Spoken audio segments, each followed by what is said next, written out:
చేసేది. అందుని బట్టి దేవుని వందనాలు. మా అమ్మ నాన్నలకు మేము 5 మంది అన్నమాట. 3 ఆడవాళ్ళు, 3 మగవాళ్ళు. అయితే అందరికీ పెళ్ళిళ్ళు అయినవి. మా నాన్న ఉద్యోగం మా తమ్ముడికి ఇవ్వడం జరిగింది. అయితే మా తమ్ముడు డ్యూటీకి చేసేవాడు అనమాట.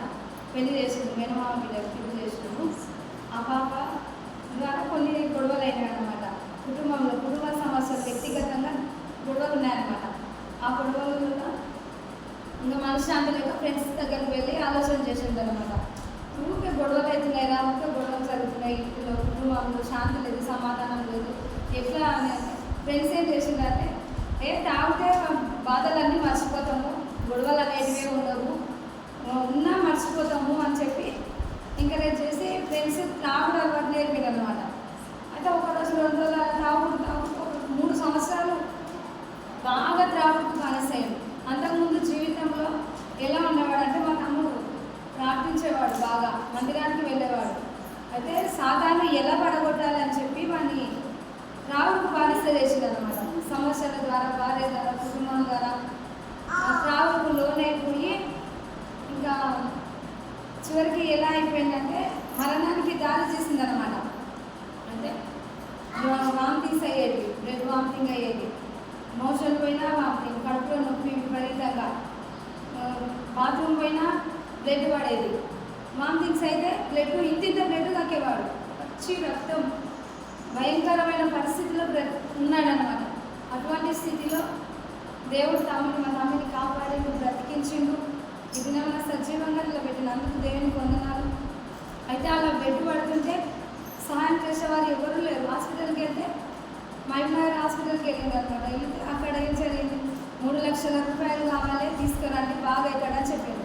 3 లక్షలు సిద్ధం చేసుకొని మైనర్ హాస్పిటల్కి పోయాను. అక్కడనే మొదలేదు. వాళ్ళు ఏం చేసింది, ఇక్కడ ఏం కనిపించట్లేదు, హైదరాబాద్ వెళ్ళండి అని చెప్పింది. హైదరాబాద్ వెళ్ళింది. హైదరాబాద్ హాస్పిటల్లో ఏఐజీ హాస్పిటల్ అనమాట, బంజారా హిల్స్లో ఉన్నది. ఆ హాస్పిటల్కి వెళ్తే కొంత డబ్బు సమకూర్చుకొని మీరు వెళ్ళండి, అక్కడికి వెళ్తే బాగుంటుందని చెప్పి. ప్రాబ్లం ఏందో అర్థం కావట్లేదు మాకైతే. రక్తం పడుతూ ఉంది, వారంలో 2 సార్లు పడుతుంది, 5 రోజులకు బ్లడ్ పడుతుంది, 5 రోజులకు మోషన్లో బ్లడ్, వామిటింగ్, నోటిలో నుంచి బాత్రూంలో నుంచి బ్లడ్ పడుతూ ఉంటుంది. చివరికి ఏం జరిగిందంటే హాస్పిటల్కి వెళ్తే, హైదరాబాద్ హాస్పిటల్కి వెళ్తే 3.5 లక్షలు తీసుకురండి, బాగా అవుతాడు అని చెప్పిండు. సరే అని ఇంకొకరు అని డబ్బులు అడిగితే కొంతమంది ఇచ్చిండు, కొంతమంది వెళ్ళి అలాగే డబ్బులు సర్దుకొని హాస్పిటల్ తీసుకెళ్తే వాళ్ళు ఏం చేసిందంటే టెస్టులన్నీ చేసిండ్రు, ఏమాత్రం ఏమీ కనిపించట్లేదు. ఎందుకు పడుతుందో మాకే అర్థం కావట్లేదని చెప్పిండు డాక్టర్లు. అయితే ఎందుకు ఇట్లా అని చెప్పి మళ్ళీ ఏం చేస్తే బాగుంటుంది, వాళ్ళు ఎందుకు పడుతుందంటే మాకు కూడా అర్థం కావట్లేదు, మెడిసిన్ ఇస్తే తీసుకెళ్ళండి, అది యూజ్ చేయండి, తర్వాత బాగుంటుంది, మీరైతే ఈ మందులు తీసుకొని వెళ్ళండి అని చెప్పిండు. మందులు తీసుకొని ఇంటికి వచ్చినాం.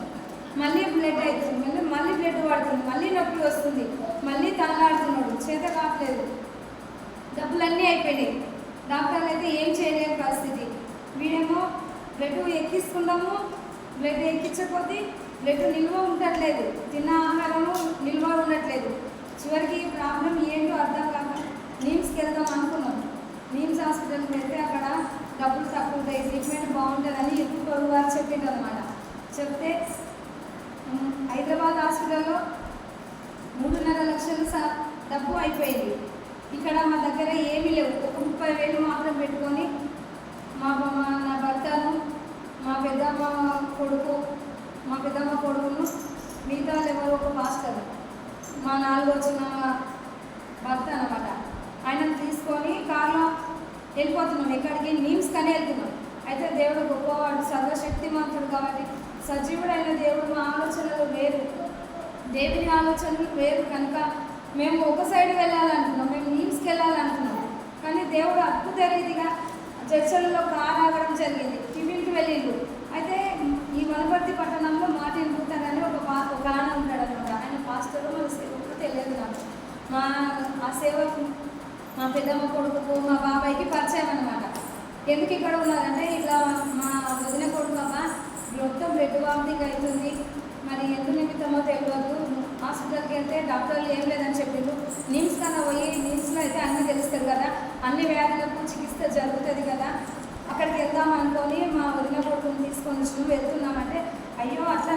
నీమ్స్కి ఎందుకు వెళ్తారు? నీమ్స్కి కాదు, హైదరాబాద్లో బంజారా హిల్స్లో ఉంటుంది టీఎక్స్ హాస్పిటల్ అని, బ్లడ్ పడిన వాళ్ళు కూడా బాగా అవుతారు, అక్కడికి వెళ్ళండి మీకు తెలుస్తుంది అని చెప్పిండు.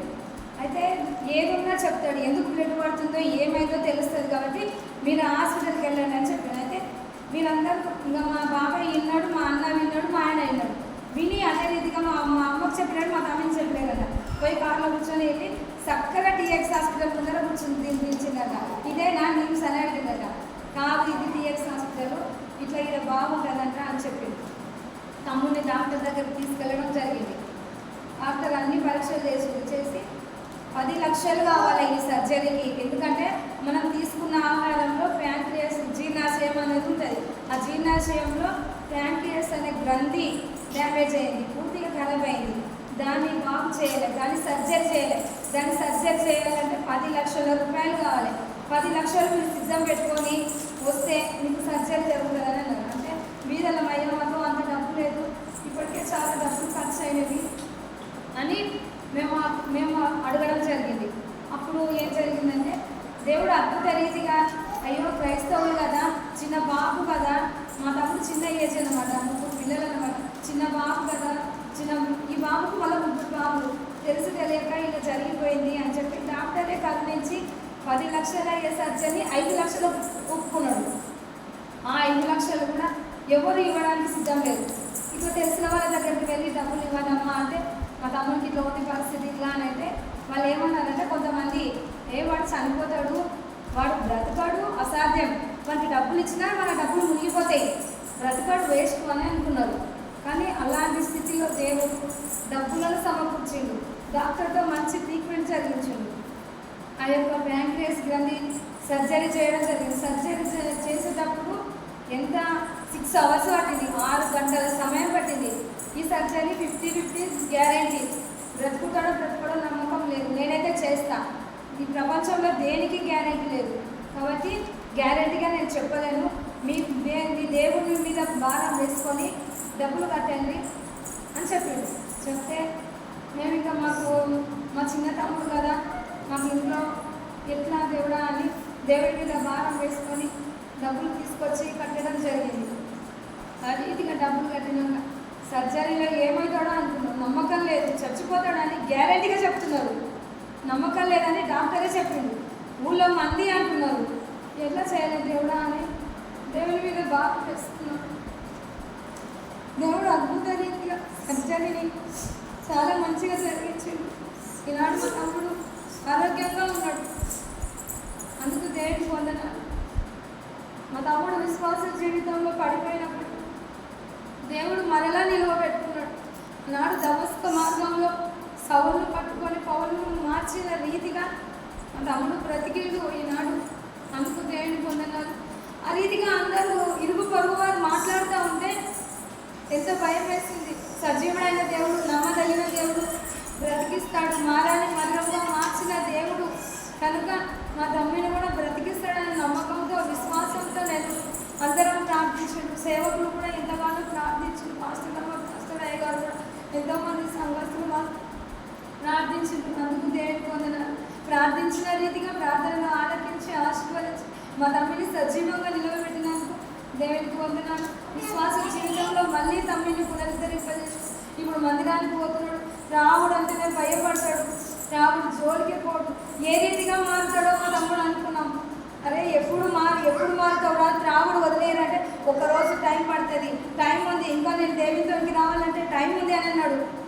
కానీ ఆ టైం చచ్చిపోయే వరకు వస్తుందని మేము ఊహించలేదు. చివరికి చచ్చిపోయే పరిస్థితిలో నుండి దేవుడు బ్రతికించిండు. అందుకు దేవుడికి వందనాలు. ఇప్పుడు మా తమ్ముడు దేవుడికి నమ్మకంగా సాక్షిగా మందిరానికి వెళుతూ దేవుని హృదయంలో పెట్టుకున్నాడు. అందుకు దేవుడికి వందనాలు. ఇంత అద్భుతాన్ని, ఇంత ఆశ్చర్యకరంగా దేవుడు జరిగించినందుకు దేవుడికి స్తోత్రములు. అయితే ప్రార్థించిన నేనేమన్నా మంది ఆ రీతిగా చచ్చిపోతాడు అన్నప్పుడు నేను నిర్ణయం తీసుకున్నా, దేవా మా తమ్ముడు అయితే బ్రతుకుతే నీ నామాన్ని గణపరుస్తా, 7 ఊళ్ళలో 7 సంఘాలలో నేను సాక్ష్యం చెప్తా ప్రభా, నువ్వు చేసిన అద్భుతాన్ని నేను పంచుకుంటా ప్రభా, నీ నామం మహిమపరచబడాలని నేను తీర్మానం చేసుకున్నా. ఆ రీతిగా దేవుడు మా తమ్ముడిని బ్రతికించిండు. డబ్బులు లేనప్పుడు డబ్బులు సమకూర్చిండు, ఆరోగ్యం ఇచ్చిండు. ఇప్పుడు మా తమ్ముడు ఆరోగ్యంగా ఉన్నాడు.